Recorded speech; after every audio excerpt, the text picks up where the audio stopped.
Un, 2, deux, 3. trois.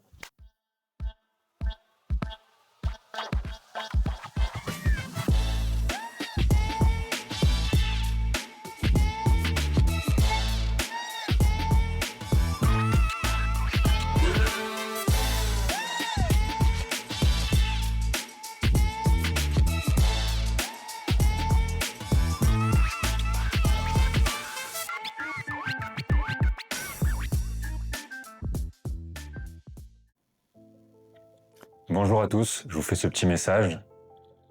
Si vous souhaitez soutenir le projet, soutenir le podcast et qu'on grandisse de plus en plus, je vous mets un lien en description.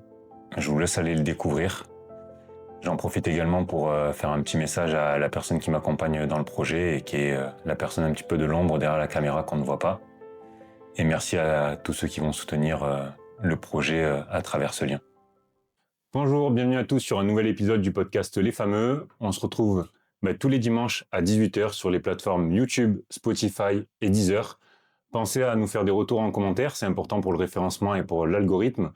Pensez à liker la vidéo, à vous abonner. Et voilà, on ira lire les commentaires, on ira y répondre. Comme ça fait de l'interaction aussi entre tout le monde. C'est assez sympathique. Donc aujourd'hui, je suis ravi de vous accueillir, Monsieur Bonjour. Nicolas.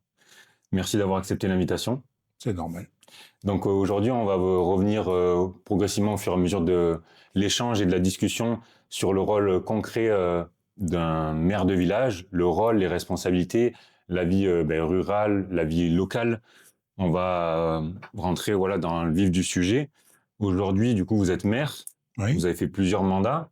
C'est Oui. quoi qui vous anime le plus au fond de vous pour faire ça, et qu'est-ce que vous mettez en avant comme source de motivation au quotidien? Alors, la plus grosse motivation, c'est d'essayer d'amener un mieux vivre à la population.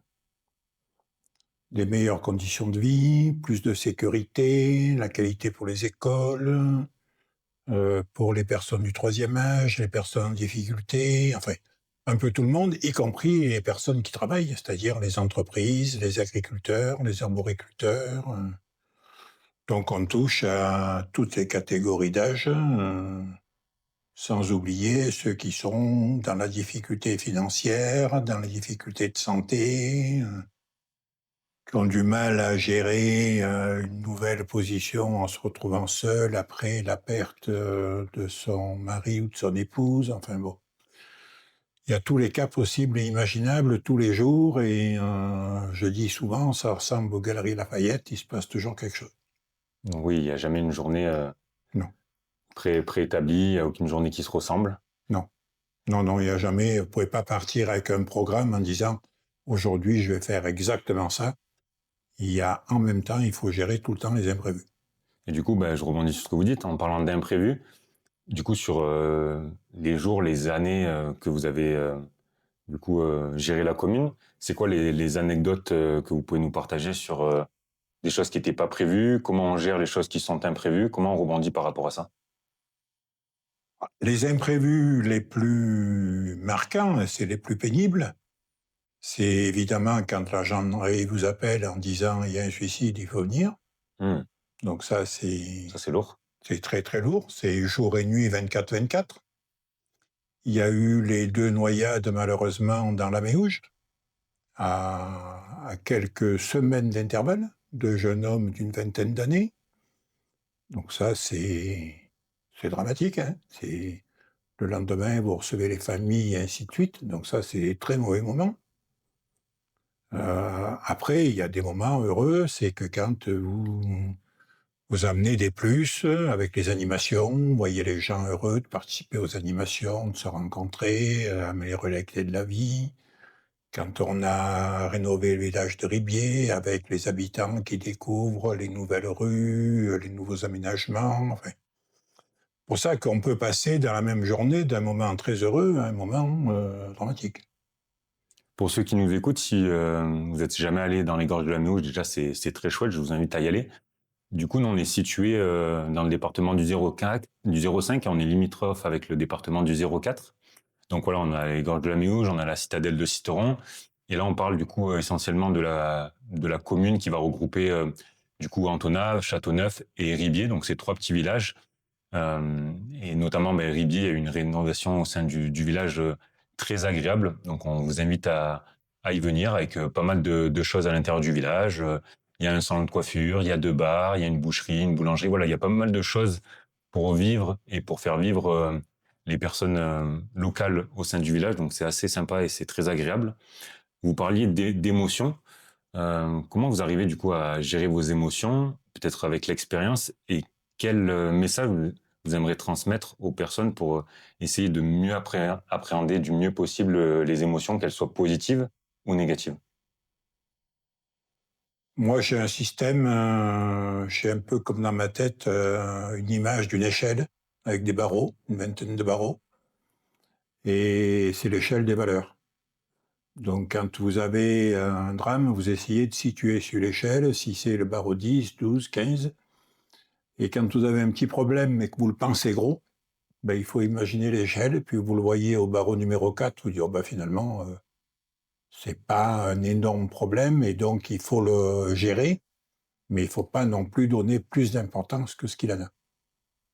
Au même titre que quand vous rencontrez des habitants qui vous font part à leurs yeux, de très gros problèmes, assez souvent, il faut quand même leur expliquer que c'est un problème, mais que c'est pas un très gros problème.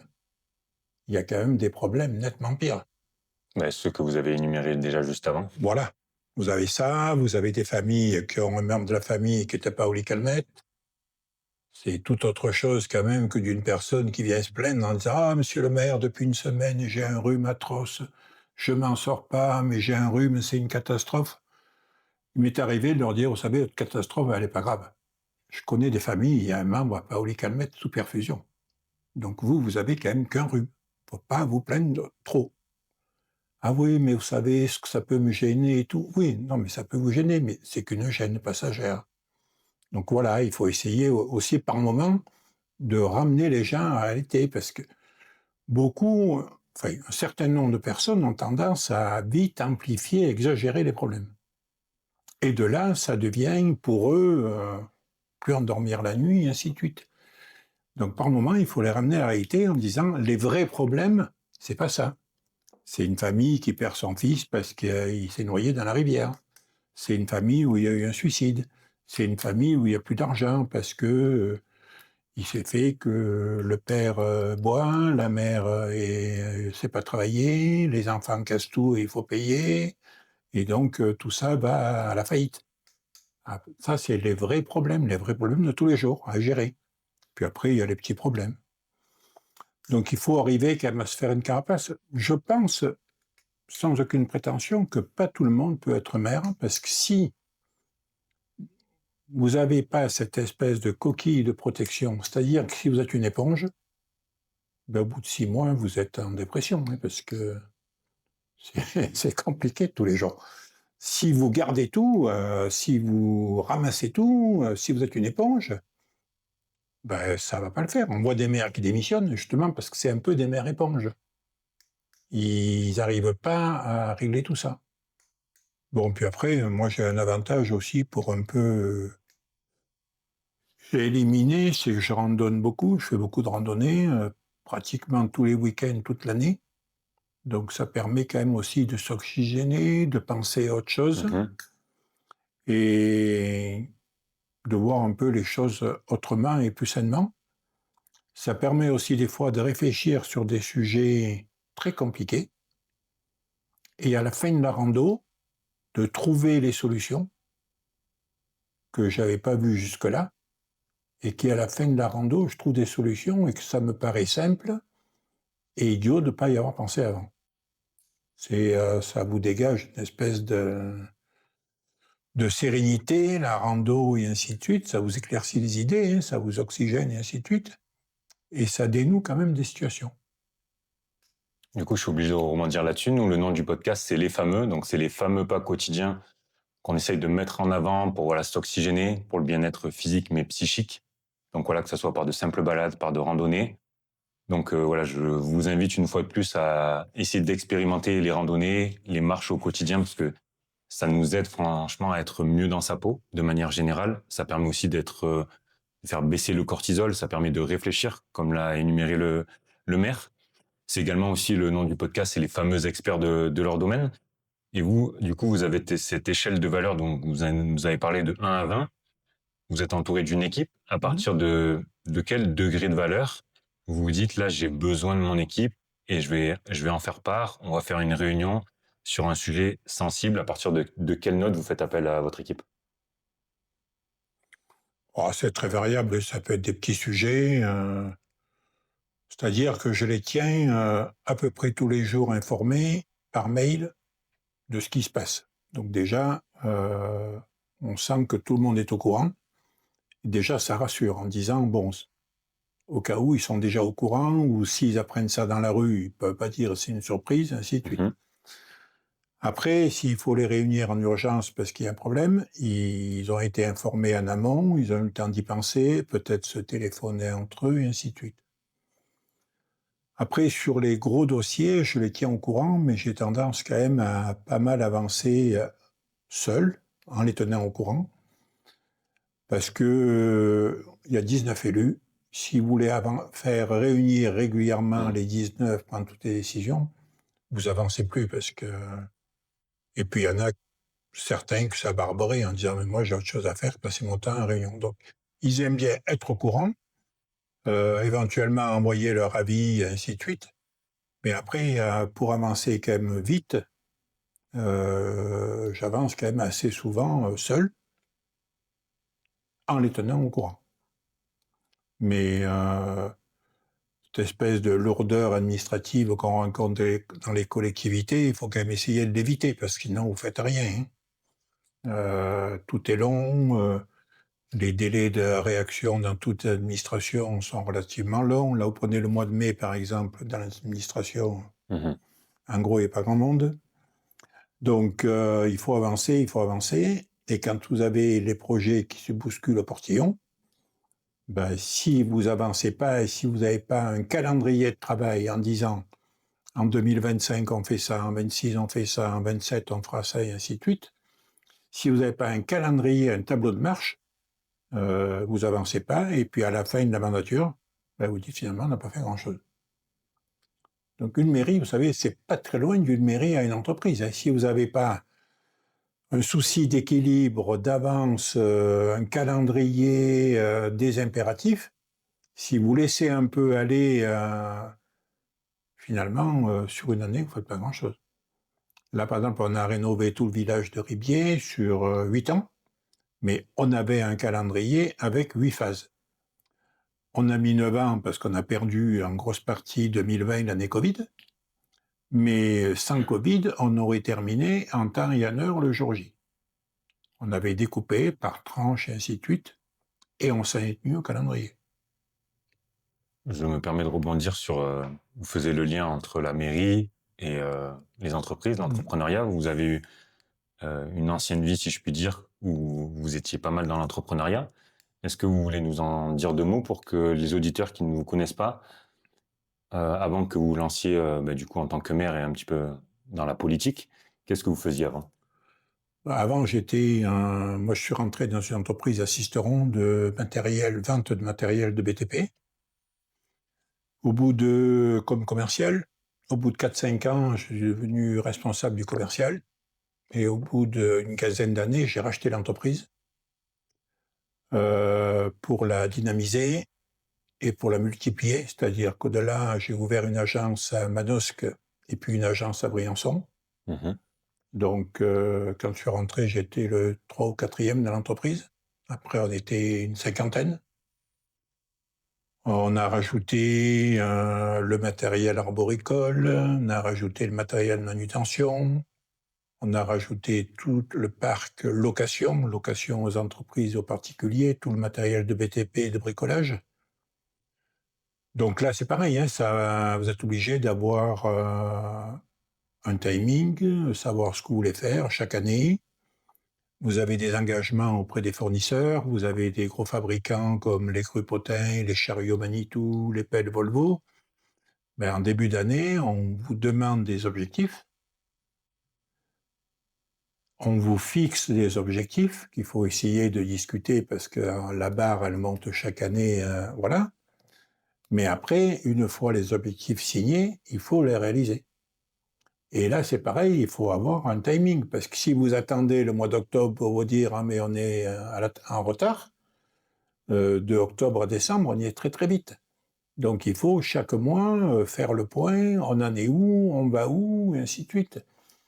Donc quand vous voyez que vous êtes un peu en retard, ben, il faut créer des actions, des journées portes ouvertes, des terrains de démonstration, enfin il faut aller chercher le client. Puis par moment, vous êtes en avance. Là, ça vous permet d'un peu mieux maintenir vos prix, maintenir vos marges, en disant là, on est un peu en avance, donc on va essayer pendant un mois ou deux d'un peu améliorer nos marges, qui étaient peut-être un petit peu trop basses dans les mois précédents, et ainsi de suite. Mais il faut arriver comme ça à jongler mois par mois pour, à la fin de l'année, avoir réalisé ce objectif et réaliser ses marges, de façon à pouvoir donner les primes au personnel, investir dans l'entreprise et relancer l'année qui arrive avec un nouvel élan. Donc, dans une entreprise comme dans une mairie, ben, il ne faut pas s'endormir, parce que sinon, dans une entreprise, si vous endormez, vous vous faites manger par les concurrents. Et dans une mairie, si vous endormez, ben, vous transformez la commune en commune dortoir, où il ne se passe rien, les commerces ferment, il y a de moins en moins de maisons habitées, enfin c'est la spirale de la descente. Et puis on arrive à une commune sans intérêt, les jeunes ne viennent plus habiter, l'école ferme, et puis c'est la catastrophe. Ce qu'on voit malheureusement dans différentes communes en France. Je ne dis pas que c'est toujours la faute des élus, mais quand même, quand on en arrive à cette situation, les élus ont quand même une bonne part de responsabilité. Après, il y a des communes sinistrées. Vous avez une commune qui est proche d'une grosse usine, supposons dans le coin, si Sanofi fermait. Toutes les communes seraient en souffrance. Donc, c'est aussi pour ça qu'il faut essayer d'avoir des plans B toujours en permanence, en disant, s'il arrive une catastrophe comme la fermeture de Sanofi, il faut quand même avoir une commune, d'abord déjà avec une trésorerie, et puis avec des équipements bien au top. S'il faut réduire la voilure, avec l'avance qu'on a, on peut réduire la voilure. Si vous êtes déjà limite, et si vous arrive une catastrophe comme la fermeture de Sanofi, ben vous êtes vite en dessous de la limite. Et puis là, c'est la commune oubliée. Ça vous vient d'où de cette âme et cette volonté d'entreprendre? Parce que du coup, vous avez grandi au sein d'une entreprise, vous avez racheté une entreprise, vous l'avez développée et même très bien développée. Et après, du coup, aujourd'hui, du coup, on est dans un rôle de mère. Ça vous vient d'où cette âme de vouloir sans arrêt créer et vous projeter sur des projets sans cesse? Ça vient de tout petit, mais vraiment tout petit, quand j'étais à l'école communale, dans le Champsort. J'étais le plus mauvais de la classe. Et à peu près tous les jours, l'institutrice me disait « Tu seras toujours mauvais, tu seras toujours un incapable, tu seras jamais bon à quelque chose, et ainsi de suite. » Et régulièrement, je me disais « Toi, je te ferai mentir. » Je la vous voyais, mais dans ma tête, je me disais « Toi, je te ferai mentir, tu verras, je me débrouillerai. » Et je suis sorti de là quand même traumatisé, en disant peut-être qu'elle a raison, mais peut-être que j'ai raison aussi. Donc de là, je suis rentré rapidement dans le monde du travail, avec cette volonté de réussir, d'arriver à me prouver que j'étais pas aussi bon en rien que ce qu'elle me racontait. C'est devenu un challenge. Ce challenge est devenu un moteur. Et ce moteur a fait que s'amplifier. Et puis après, vous savez, c'est comme les échelons, un deuxième échelon, un troisième, et ainsi de suite. J'ai fait un peu pareil dans l'équitation. Je voulais être un bon cavalier, mais j'avais ni le physique, trop grand, trop lourd, ni le temps pour m'entraîner. Donc de là, je suis parti sur ce qu'on appelle juge dans l'équitation, c'est-à-dire arbitre. J'ai commencé par arbitre départemental, régional, national, arbitre international, 1 étoile, 2 étoiles, 4 étoiles, c'est le niveau olympique. Mais quand j'ai commencé, je me suis dit, il faut que j'arrive à être juge international. Je ne pense pas vraiment à 4 étoiles, mais au moins à 2, 3 étoiles. Pareil, un challenge en pensant à mon estite, ouais, tu seras bon en rien. Bon, ben, je vais essayer dans l'équitation, je vais bien voir si je serai bon en rien. Donc cavalier, manque de temps, pas la morphologie. Là, j'ai dit, il ne faut pas non plus rêver. Je ne vais pas m'alléger et me raccourcir pour être bon. Donc je vais essayer une autre voie dans l'équitation. Et l'autre voie m'a parfaitement réussi. De là, ça m'a permis d'être président de jury sur des championnats du monde, en Amérique, en Malaisie, enfin, un peu de partout. Alors que, au départ, j'étais parti comme petit arbitre départemental. Et du coup, quel conseil vous donnerez aux jeunes qui peuvent nous écouter, qui ne sont pas scolaires, pour leur donner quand même l'envie de tester, d'aller chercher du coup leur plein potentiel? S'ils veulent, ils peuvent réussir. C'est-à-dire qu'on peut être très bon à l'école et pas forcément réussir. Parce qu'on n'a pas la motivation, l'envie. Parce que ça a toujours été facile. À l'école, c'était facile. Et du coup, on pense que tout est facile. Et quand on arrive dans le monde du travail, c'est pas si simple. Donc là, ces gens doués à l'école, s'ils ne s'adaptent pas rapidement au monde du travail, ça peut être difficile pour eux. Et puis après, vous avez les sous-doués qui peuvent se dire, non, mais en travaillant avec de la volonté, c'est très possible. C'est très, très, très possible. Et moi, je suis d'une autre génération. Mais vous avez des jeunes maintenant qui ne sont pas bons à l'école, qui peuvent très bien réussir dans la vie professionnelle. Il n'y a aucun doute. Et à quel moment vous vous êtes dit, euh, j'ai envie de faire grandir ma commune, grandir mon village, je vais essayer de créer quelque chose et de me lancer? Il y a très longtemps, quand j'étais gamin, j'avais mon oncle, qui était mon parrain, qui était maire d'une petite commune. Il était agriculteur et maire d'une petite commune dans le Champsaur. Je devais avoir une dizaine d'années. Un dimanche, il était venu manger donc chez moi, à la ferme, chez mes parents. Et je l'écoutais raconter à mes parents qu'il était en train d'installer l'eau potable dans les maisons. Et je me disais, mais c'est quand même formidable d'être maire, de pouvoir amener un tel confort, un tel luxe, une telle facilité, alors que nous, on allait chercher l'eau à 600 mètres, là, à la ferme où j'étais. À ce moment-là, vous avez quel âge? 10 ans. Et de ce jour-là, je me suis dit, un jour ou l'autre, je serai maire d'une commune, pour essayer d'amener comme ça du bien à la population. Le problème, c'est qu'après, j'ai eu une vie professionnelle et j'ai jamais voulu mélanger la vie professionnelle et la politique. Jamais, jamais, jamais. Donc, j'ai attendu d'avoir 60 ans pour vendre mon entreprise et me présenter aux élections à Ribier. Mais jamais fait les deux en même temps, j'ai toujours fait qu'un après l'autre. Je dis pas qu'il faut pas faire les deux en même temps, mais bon, déjà, les journées n'ont que 24 heures. Si vous voulez bien faire votre boulot quand vous avez une entreprise, il faut du temps. Si vous voulez bien faire votre boulot quand vous êtes élu, il faut du temps. Les journées n'ont que 24 heures, vous ne pouvez pas tout faire. Donc, à mon avis, on est ou d'un côté ou de l'autre. On ne peut pas avoir un pied dans chaque sabot. Donc, ça faisait longtemps que je pensais qu'un jour ou l'autre, je me présenterais à la mairie de Ribier, mais j'ai attendu la fin de la carrière professionnelle pour m'attaquer à la politique. Après, de là, une fois que j'ai eu la mairie, une mandature pour la mettre à mon goût. De là, j'ai voulu fusionner 3 communes, ce qui est un challenge compliqué. Plus compliqué que ça a l'air, hein, parce que les mentalités, là, elles ressortent. Mais bon, ça s'est bien passé. Et puis après, de là, j'ai dit, je vais essayer le grade en dessus d'être conseiller départemental. Donc, j'ai tenté en 2021 et ça m'a réussi.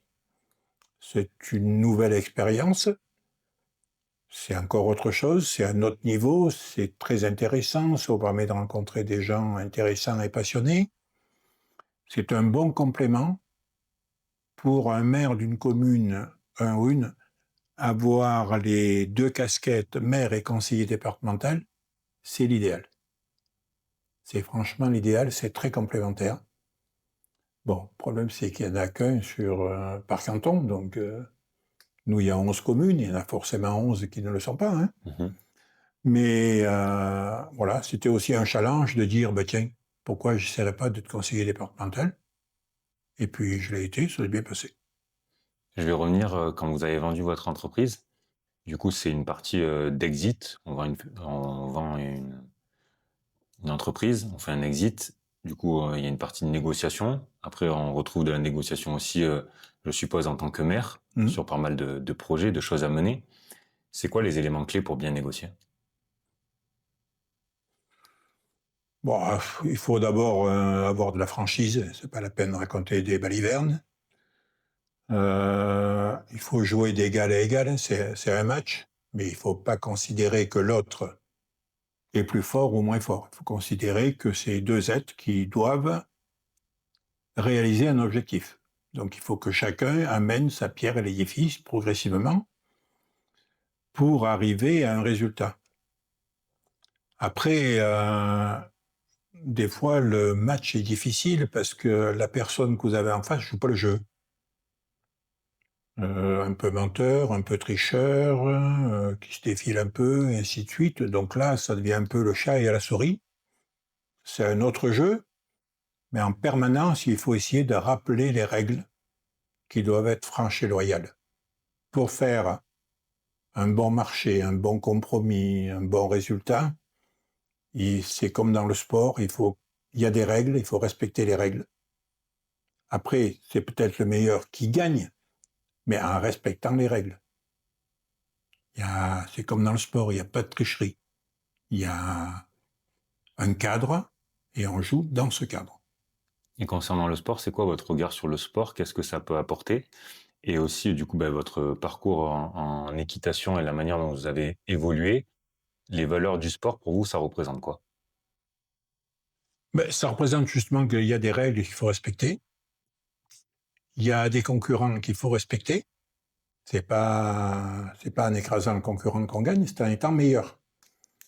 Il faut aussi être bienveillant sur des concurrents qui sont dans la difficulté, qui peuvent souffrir terriblement. Donc il faut aller auprès de ces gens-là pour leur expliquer que aujourd'hui c'est pas le jour, mais que demain il sera peut-être un bon jour. Il faut éviter toujours de laisser les malheureux au bord du chemin. Vous avez des gens qui sont tristes parce qu'ils n'ont pas réussi leur épreuve sportive et ainsi de suite. Quand vous êtes président de jury, il faut aller les voir et leur expliquer qu'aujourd'hui c'est comme ça, mais qu'il y a d'autres jours et ainsi de suite. Et puis effectivement qu'il faut inverser la spirale. Donc l'expérience du sport, c'est très très bon pour la vie. Hein. Ne jamais se décourager, ne pas laisser passer le temps. L'entraînement, c'est tous les jours ou presque. Il ne faut pas dire ce mois-ci je fais rien, je verrai bien le mois prochain. Non, si je fais rien ce mois-ci, le mois prochain, je ne ferai pas grand-chose parce que vu le retard, les autres progressent et moi je progresse pas, c'est-à-dire je recule. Donc il faut en permanence essayer de ne pas perdre de temps. Donc dans la vie professionnelle, dans la vie politique, dans le sport, il faut essayer de jamais perdre de temps. Oui, j'allais revenir que vous regroupez à chaque fois un élément essentiel, c'est le timing qui revient à chaque fois. Oui, si on décroche, difficile pour accrocher. Hein. Jeune, j'ai fait un peu du vélo, je n'avais pas la morphologie, mais j'ai bien vu que quand on décroche, on est foutu. Parce que les autres s'en vont, et puis au bout d'un moment, vous n'avez même plus à lire un numéro de dossard. Quoi. Donc là, ça devient mauvais signe. Soit la vue a baissé, soit ils sont partis loin. Donc là, il faut essayer. Tout retard est difficile à combler. Il vaut mieux être en avance. Ça paraît idiot de dire ça, mais il vaut mieux être en avance qu'en retard. Quand vous êtes en avance, d'abord, déjà moralement, c'est bon, en disant j'ai une marge sécurité. Au pire, il m'arrive une petite tuile, je suis un peu en avance. Comme quand vous partez en voiture, si vous dites je vais aller à Marseille, j'ai un rendez-vous à 10h, si à 9h30 vous êtes à l'entrée de Marseille, vous dites je suis à peu près bon. Si à 10h moins 10 vous voyez le panneau Marseille, ça devient difficile. Donc partir à la bonne heure pour arriver à la bonne heure et plutôt arriver 10 minutes avant que... Voilà. Moi, tout à l'heure, je suis arrivé chez vous, là, avec un quart d'heure d'avance, disant le temps que je trouve, que je repère. Voilà. Avant qu'on revienne sur les responsabilités, votre rôle sur le département, quels sont de votre génération, ou un peu plus récemment, les sportifs ou même les entrepreneurs, les personnes qui vous ont motivé, un petit peu comme une marque de respect, où vous vous êtes dit, ça c'est un grand sportif, ça c'est un entrepreneur qui m'inspire. Bon, dans les sportifs, il y a des gens comme Bernard Hinault, par exemple, hein. Agriculteur, il s'est mis au vélo, bosseur, sérieux, rigoureux, pas plus costaud que les autres, mais tellement organisé, tellement sérieux, tellement motivé, qu'il a tout gagné. Après, je connais un gars, vous avez dû voir ses maillots à la télé, puisqu'il est un gros sponsor dans le rugby, c'est Altrad. Mhm. Moi, je l'ai connu, il arrivait de Syrie, il n'y avait pas un sou. Il a racheté une usine fabriquant d'échafaudage à côté de Montpellier. Cette usine qui était à peu près en faillite. Il est arrivé, bosseur, sérieux, organisé. Il a redressé l'usine, il a développé. Maintenant, c'est un gros industriel international, sponsor de quantité de sports, dont beaucoup dans le rugby. Bon, là, il vient d'essayer la politique avec la mairie de Montpellier, ça lui a pas réussi, mais peut-être pas. Puis en plus, il voulait un peu faire entreprise et politique, difficile à faire les deux. Mais voilà des exemples de personnes qui sont parties de rien, mais par leur esprit combatif, sérieux, rigoureux, ils sont arrivés vraiment à quelque chose. On parlait tout à l'heure de votre rôle au sein du département. C'est quoi les responsabilités au sein du département, ou même en tant que maire, les responsabilités concrètes que vous avez? Bon, c'est maintenant les départements dans les cantons, c'est des binômes, un homme, une femme, un homme. Donc ma binôme, c'est Anne Truffem de Laragne, qui maintenant est première adjointe à Laragne, qui elle a une vraie fibre sociale. Donc dans le département, dans les conseils départementaux, il y a un gros rôle sur le social. Donc là, c'est Anne qui s'en occupe. Donc c'est les relations avec les EHPAD, avec les clubs des aînés, avec les enfants en difficulté à l'école et ainsi de suite. Puis après, le département a un rôle investissement, notamment au niveau des voiries, des équipements structurants et ainsi de suite. Donc moi, avec plutôt un passé chantier de par ma profession, je m'occupe des équipements structurants. Mhm. Donc les travaux dans les gorges de la Méouge, sur les routes départementales, les gros chantiers de déneigement. Et puis après, il y a un volet aide aux communes, puisque le département des Hautes-Alpes, le conseil départemental, est vraiment à l'écoute pour essayer d'aider au maximum financièrement et techniquement les communes.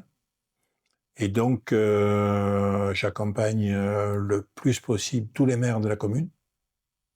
Là, en ce moment, particulièrement tous les nouveaux élus, puisqu'il y a 5 nouveaux maires sur notre canton, qui n'arrivaient pas du tout de la politique, qui arrivent d'ailleurs. Donc, ils ont besoin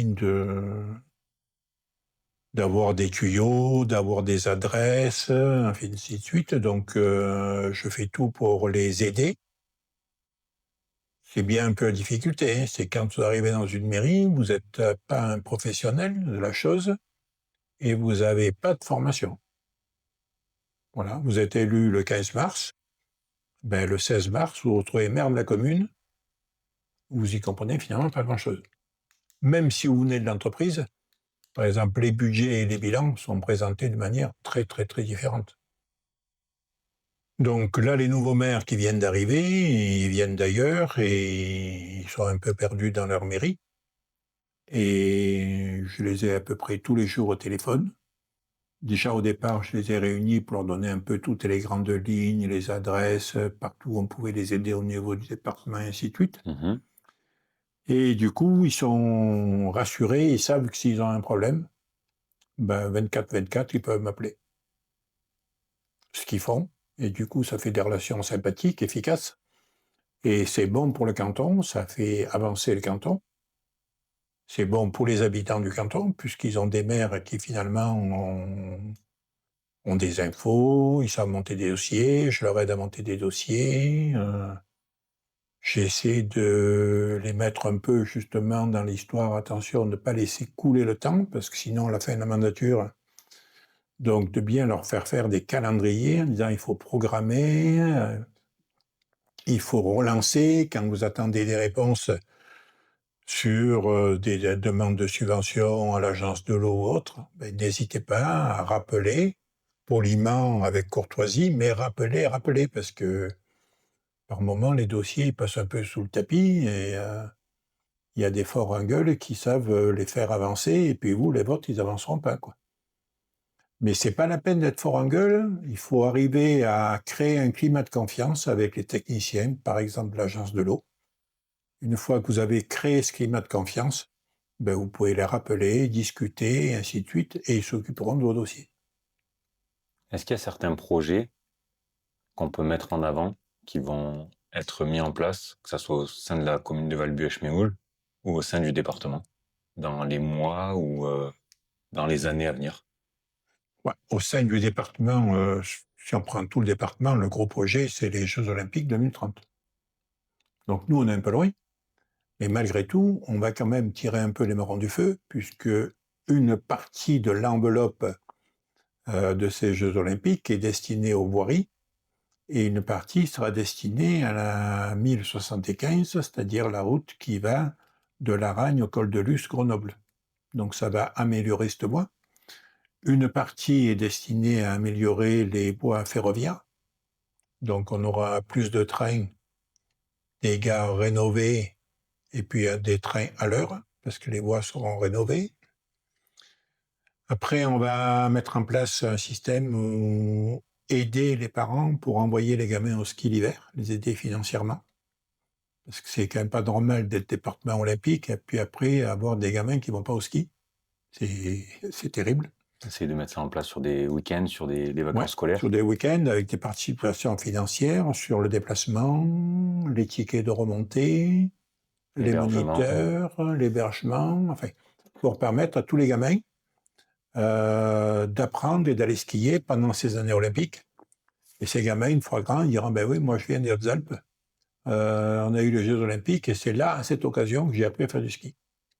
Donc ça fait une motivation. Après, au niveau de la commune, on est sur un gros projet, c'est de monter un centre intergénérationnel, c'est-à-dire on veut faire une douzaine d'appartements pour des seniors. Parce qu'un des drames un petit peu dans ces communes rurales, c'est que quand vous avez un certain âge, que vous vous retrouvez seul ou seul, veuf ou autre, à un certain âge, vous vous retrouvez dans une grande maison, souvent inadaptée, avec des escaliers, avec des grands espaces, mal chauffés, difficiles à entretenir, et ainsi de suite. De là, la personne n'est pas bien chez elle, ce qui active le vieillissement, et se retrouve finalement en EHPAD. Et là, c'est le début de la fin. Même si les EHPAD travaillent avec qualité et sérieux, mais c'est quand même le début de la fin, il faut être honnête. Donc on veut faire des appartements seniors, c'est des petits appartements regroupés avec une grande salle. Dans cette grande salle, il y aura une cuisine, ils peuvent faire de la cuisine en commun. Super. Dans leurs appartements, ils auront un petit coin cuisine pour se faire leurs petits repas, ainsi de suite.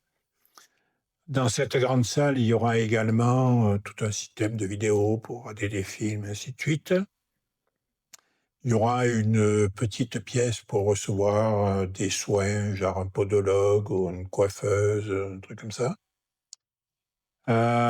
Il y aura un système de jardin partagé. Donc, s'ils peuvent aller jardiner un petit peu. Mhm. Et à côté, il y aura un lotissement. Ce qui fait qu'on veut que ces gens qui habitent dans le lotissement s'appuient sur les seniors et vice-versa. Par exemple, un couple qui habite dans le lotissement, qui travaille, mettons, à Sanofi, qui un soir rentre tard, qui puisse dire à un ou une senior, tiens, ce soir on rentre tard, si vous pouvez récupérer les gamins à l'école qui est juste à côté, parce que nous, on va rentrer que vers 20h30. Ou quand ces jeunes partent en vacances, on pourra dire à un senior, ben tiens, si vous pouvez arroser notre jardin, nos fleurs, parce qu'on ne sera pas là pendant 15 jours.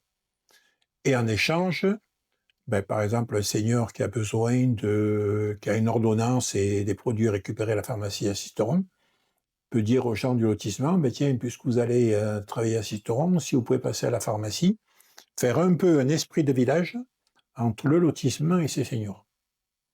Le jardin partagé, il y en a une partie pour les gens du lotissement, une partie pour les seniors, donc ils sont à côté. Donc ils peuvent se dépanner, c'est convivial, ils peuvent échanger des plantes, des graines, se rendre service, les travaux un peu difficiles, ben, un ou une senior peut demander à quelqu'un du lotissement de venir un peu bêcher les carrés, et ainsi de suite. Donc ça va se mettre en place. Le chantier devrait commencer en gros fin 2026 et on devrait livrer les appartements fin 2027. Il y a déjà une pré-commercialisation, il y a déjà des gens qui sont positionnés ou comment vous allez mettre ça en place? Il y en a beaucoup qui veulent, qui nous bassinent pour qu'on les inscrive. Pour l'instant, on ne veut pas parce que c'est trop tôt. Donc certains ont téléphoné à la maison de l'habitat à Gap en disant « Ah, mais vous pourriez faire pression sur le maire pour qu'il nous inscrive » et ainsi de suite. Donc, mais non, mais c'est trop tôt, et ainsi de suite. Mais non, il y a une vraie demande. Et on garde une partie de terrain, de toute façon, s'il y a vraiment trop de demandes, pouvoir encore faire davantage d'appartements seniors. Après, il y a un deuxième avantage dans tout ça, c'est que, bon, premièrement, vous amenez une qualité de vie à ces seniors, une qualité de vie aux gens du lotissement parce que c'est complémentaire. Et puis, ça va libérer des appartements dans le village et des villas. Il va arriver dans ces appartements, dans ces villas, peut-être des jeunes couples avec des enfants. Ça va faire des gamins à l'école et ainsi de suite. Donc tout ça, ça crée une nouvelle dynamique. Ça permet de garder aussi les seniors sur la commune, plutôt que partir en EHPAD à 50 km et autres. Là, il va ouvrir dans quelques jours un restaurant au village. À l'ancienne médiathèque, si je dis pas de bêtises.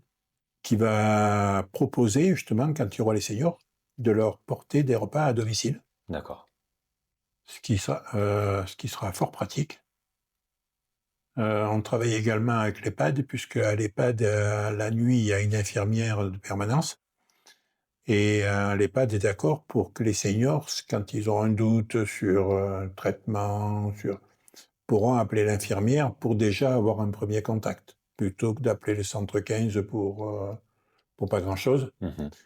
Pourront déjà avoir un contact avec l'infirmière qui jugera si effectivement ça relève plus du 15 qu'une simple discussion un peu rassurante. Donc ça, c'est le gros projet qui avance, puisque on ouvre les plis demain à 14h. Et pour qu'on ait conscience, combien de temps ça met à mettre en place un projet comme ça? Et aussi au niveau du budget, combien ça représente? Voilà, on a acheté le terrain il y a 2 ans. On devait aller plus vite, notre calendrier allait plus vite, mais on a perdu du temps quand le président Macron a dissous l'Assemblée.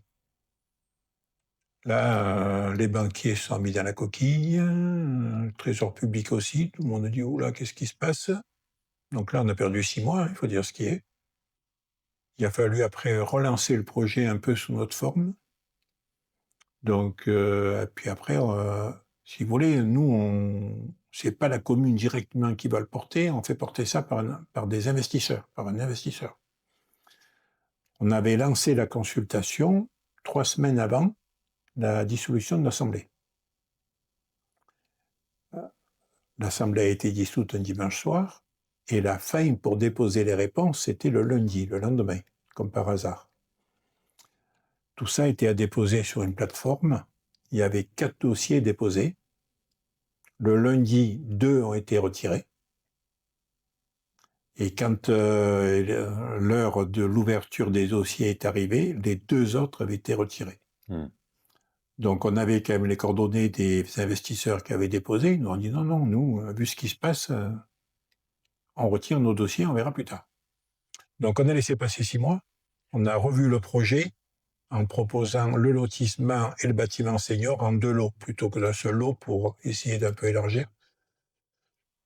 Donc, on a relancé, et là, donc, il y a des investisseurs qui sont positionnés, et je vous dis, on ouvre demain à 2h. La fin des dépôts, c'était aujourd'hui à 11h30, et demain, il y a la commission d'appel d'offres qui ouvre les plis. Mais là, on est plus confiant, puisque, bon, en ce moment, il y a des problèmes extérieurs, Moyen-Orient et autres, mais d'ailleurs, c'est pas les mêmes investisseurs.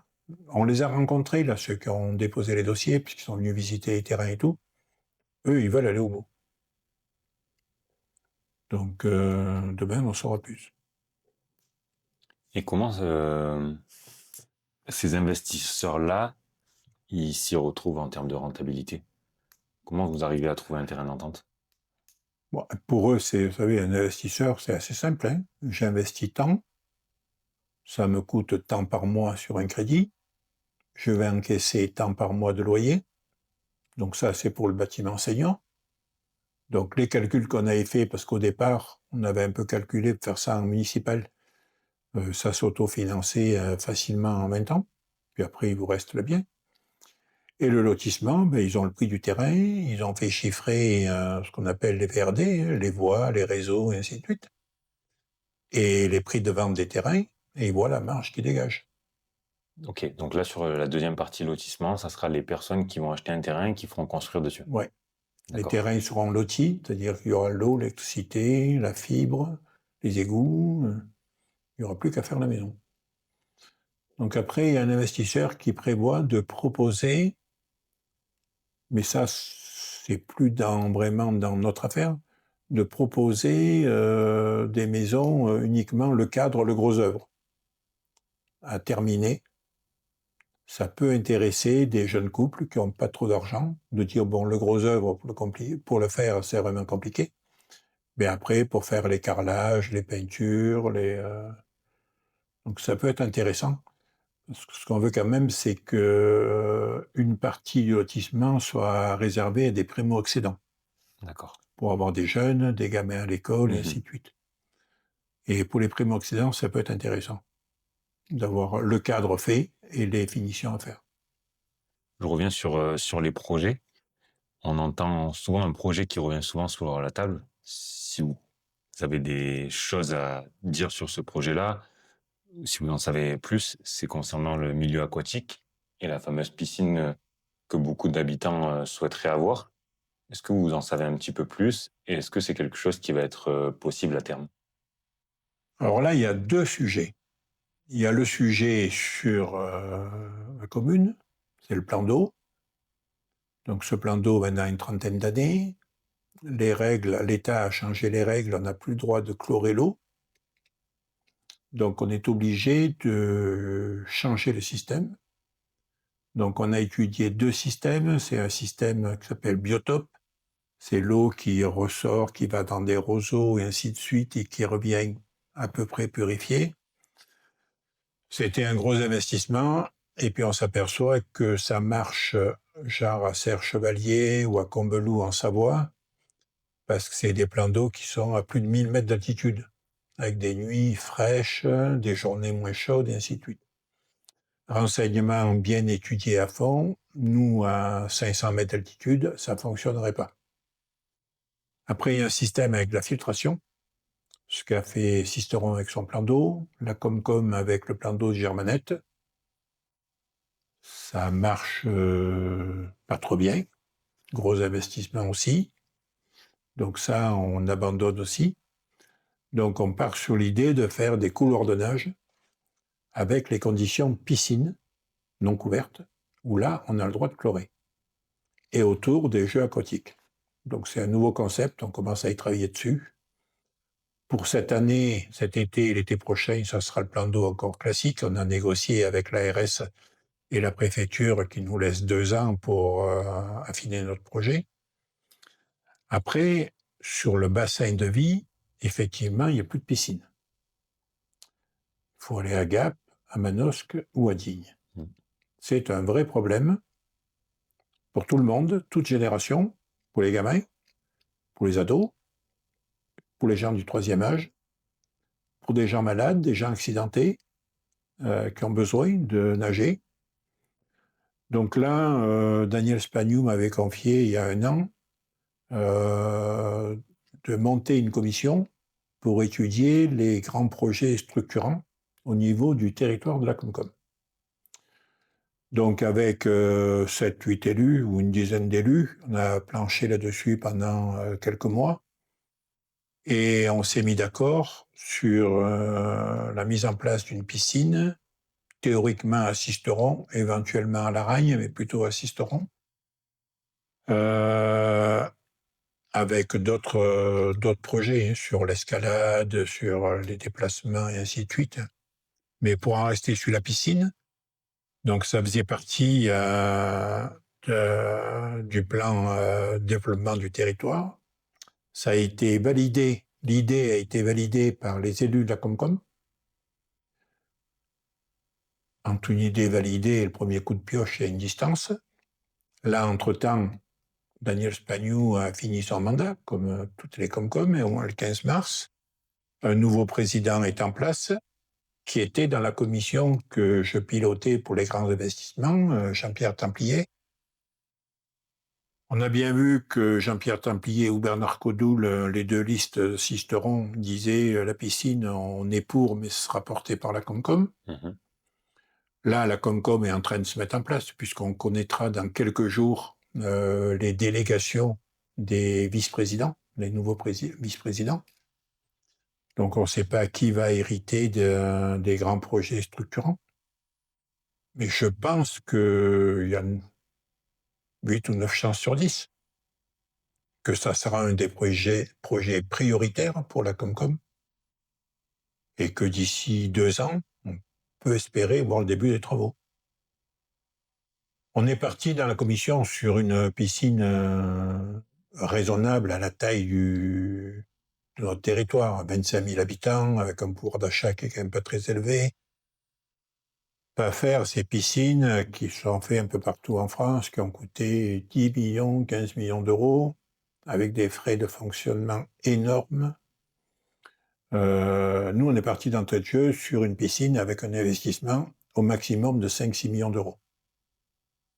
On a travaillé là-dessus avec un architecte, M. Coste, qui effectivement, avec une enveloppe comme ça, peut très bien faire une piscine toute population, avec autour des équipements pour des cabinets de kiné, par exemple, qui travailleraient dans leur cabinet et en même temps à la piscine. Salle de réunion pour des entreprises qui veulent faire des formations, des stages, faire des journées formation et en même temps détente avec la piscine et ainsi de suite, pour faire tourner la piscine en morte saison, pour avoir des rentrées d'argent, de l'activité à cette piscine toute l'année.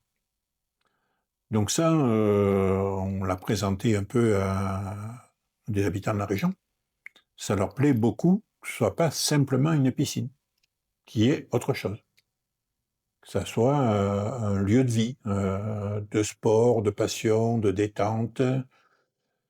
Par exemple, il y a une grande salle, ça permet, mettons, à des clubs de troisième âge, qui seraient par exemple à Serres, de dire, ben tiens, on réserve la salle, on réserve un traiteur, le midi, on peut se faire un petit repas sur place, passer la matinée ou l'après-midi à la piscine, faire un peu une journée, un peu privatisée, ce jour-là, à la piscine. De façon à avoir une rentabilité et puis que l'argent investi, il y ait un vrai retour pour les habitants qui profitent de cette piscine. Non, c'est un beau projet, parfaitement réalisable par rapport aux finances de la Comcom, puisque la Comcom a des finances très très saines, et qui correspondent bien à notre bassin de vie. Alors après, il y a un peu l'histoire de la distance, parce que la Comcom démarre à Rozan, va jusqu'à la Motte du Caire. Peut-être qu'après, par la suite, il faudra prévoir une plus petite piscine, genre sur le bassin de Serres ou autre.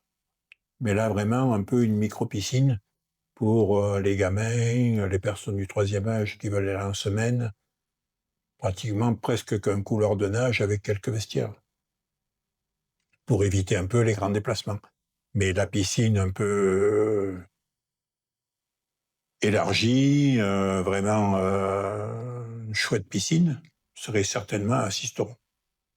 Ok, donc on peut dire qu'on a à peu près, si je reprends vos propos, 80% de chances qu'à terme, d'ici Oui. 2-3 ans, la piscine que tant d'habitants souhaitent avoir Oui, prenne forme. je suis assez confiant, oui. Ouais. Est-ce qu'il y a d'autres projets, avant qu'on clôture l'épisode, est-ce qu'il y a d'autres projets que vous voulez mettre en avant, des idées, que ce soit sur la commune de Valbuech-Méouge ou au sein du département? Bon, des idées, on en a plein. Une des difficultés, c'est le manque de logement.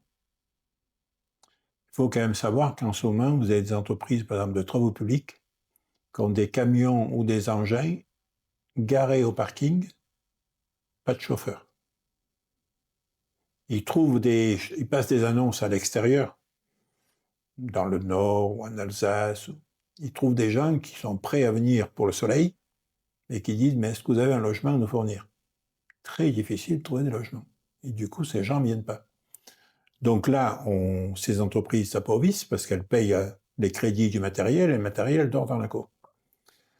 Après, vous avez des entreprises qui ont besoin de personnel de haut niveau, qualifié, des ingénieurs ou autres.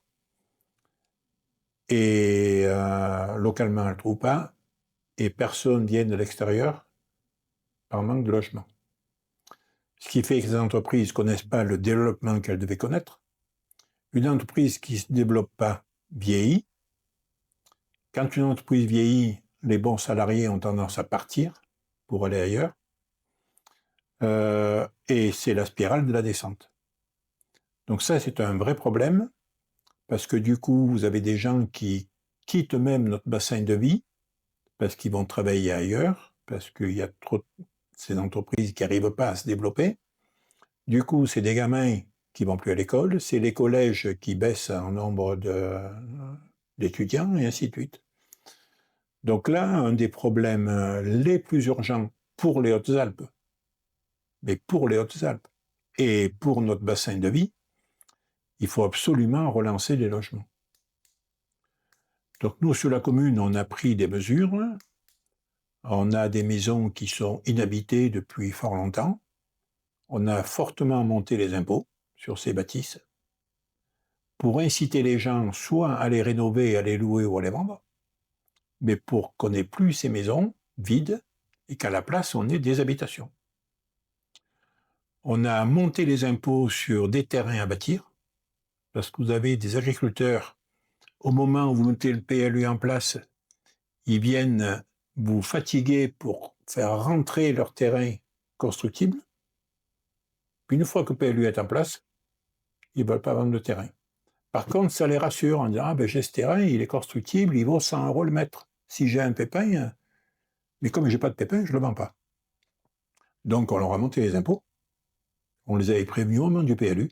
On leur disait « Attention, on vous le met constructible, mais vous ne payerez plus les impôts comme sur les terrains agricoles. » C'est quand même pas normal qu'on paye les mêmes impôts sur un terrain agricole qui vaut 1 € le mètre que sur un terrain à bâtir qui vaut 100 €. Est-ce que vous trouveriez normal de payer la même assurance pour une Clio que pour une Porsche? C'est la même histoire. Donc on a monté les prix, ce qui fait qu'il y a des terrains constructibles au PLU qui maintenant sont à la vente ou se sont vendus, donc il va se créer des maisons. Il y a des maisons qui étaient abandonnées depuis longtemps sur la commune, qui sont à la vente ou qui se sont vendues, qui sont en rénovation. Il y en a une, par exemple, il y en a deux à 2 pas de la mairie, qui viennent de se vendre. Dans une, il y aura 2 logements. Dans l'autre, il va y avoir des chambres en location, des gîtes, et ainsi de suite. Donc il faut arriver à résoudre ce problème de manque de logement au niveau du département et au niveau de notre territoire. Sans ça, c'est notre département qui va se vider. On va vider les écoles, vider les collèges, vider les entreprises. Et on va avoir dans 20-30 ans un département qui est déjà pas très riche, mais encore plus pauvre. Et pour inverser la spirale, ça sera compliqué. Donc là, heureusement, le préfet, le président du conseil départemental, les Comcom, tout le monde a pris conscience de ce problème Il y a eu en 2025 beaucoup de réunions, il y avait 3 commissions. On a énormément travaillé là-dessus, surtout sur les habitations pour les travailleurs saisonniers, justement pour les personnes âgées, et ainsi de suite. Il va y avoir ça se met en place en ce moment, des aides financières de l'État, du département et de la communauté de communes pour aider les communes ou les particuliers qui veulent aménager des appartements pour la location et ainsi de suite.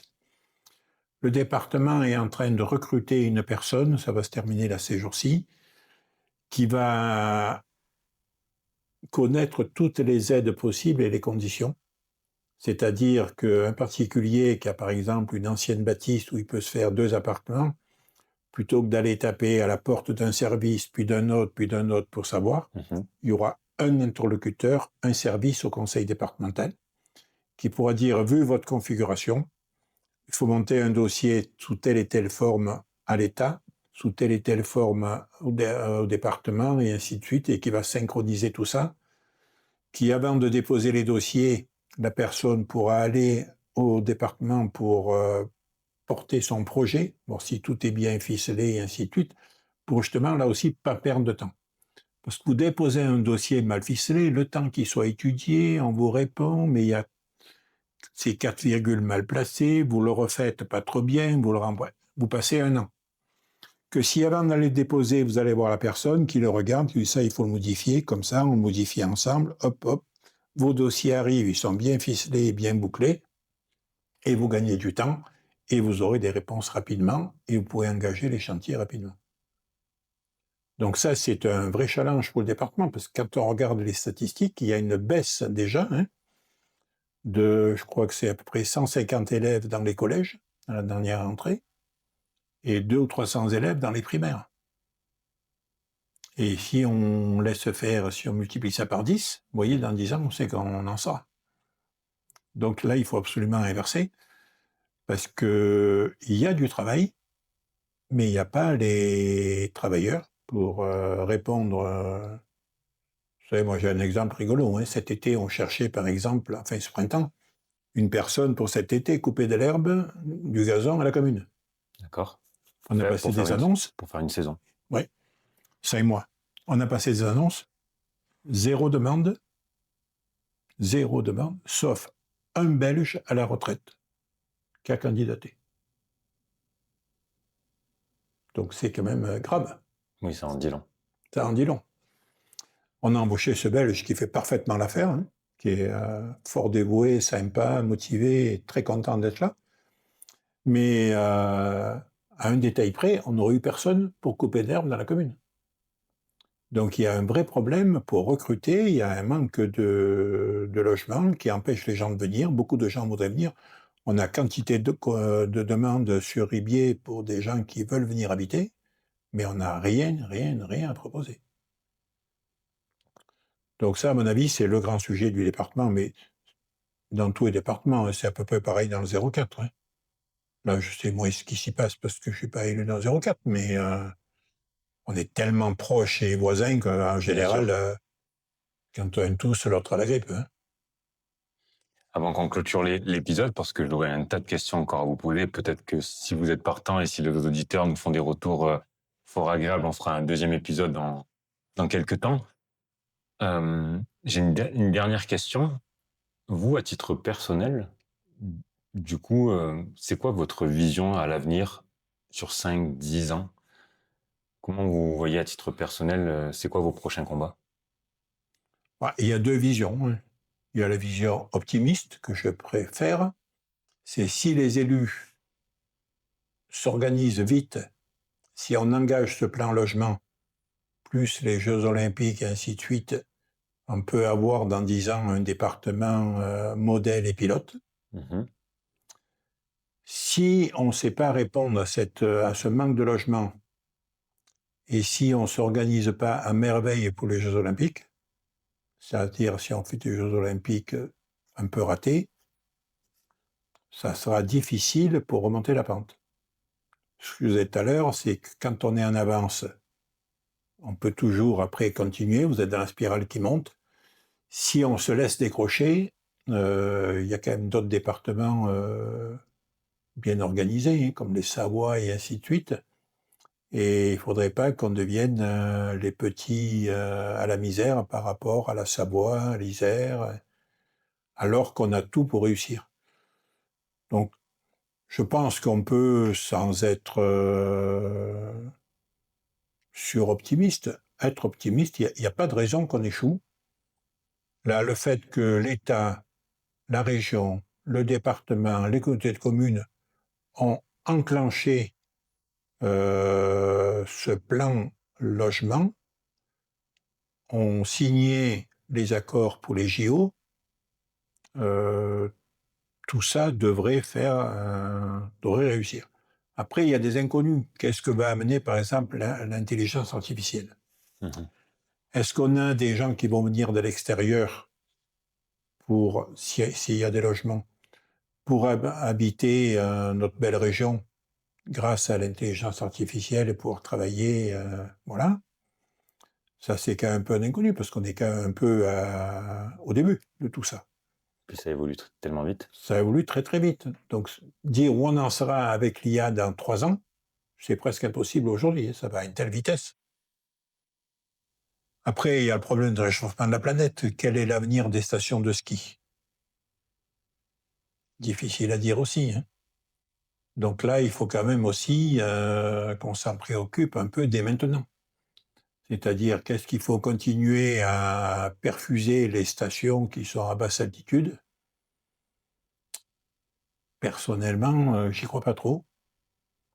Garder les stations à haute altitude, oui, mais à mon avis, il faut quand même réfléchir pour diversifier au maximum le sport, les activités toute l'année pour garder notre tourisme. Et puis, il nous manque quand même, on l'a prévu là dans nos réflexions sur le développement de la Comcom, il nous manque par exemple des hôtels genre 4-5 étoiles dans le coin.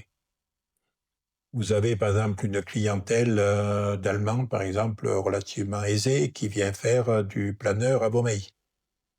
Ces gens-là redescendent pour la plupart le soir dormir à Aix-en-Provence.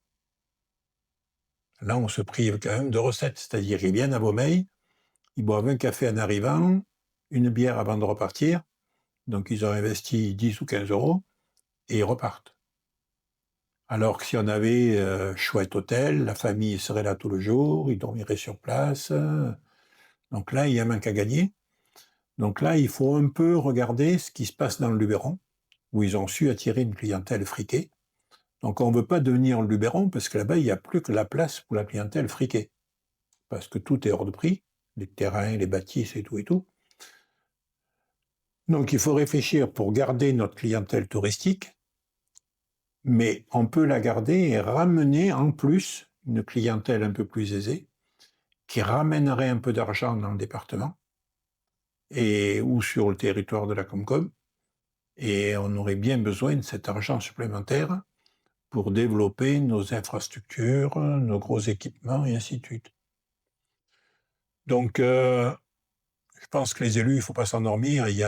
On est quand même, on est tout le temps dans un virage, mais là, entre l'IA, le réchauffement de la planète, les salaires qui ne sont pas très hauts dans tout le bassin de vie, on a besoin de calculer comment faire venir des travailleurs d'un certain niveau avec des salaires plus importants pour développer les entreprises, des touristes avec un pouvoir d'achat supérieur pour un peu augmenter nos recettes, ce qui permettrait en même temps de ne pas augmenter les taxes pour les habitants locaux, puisque les recettes arriveraient d'autres personnes.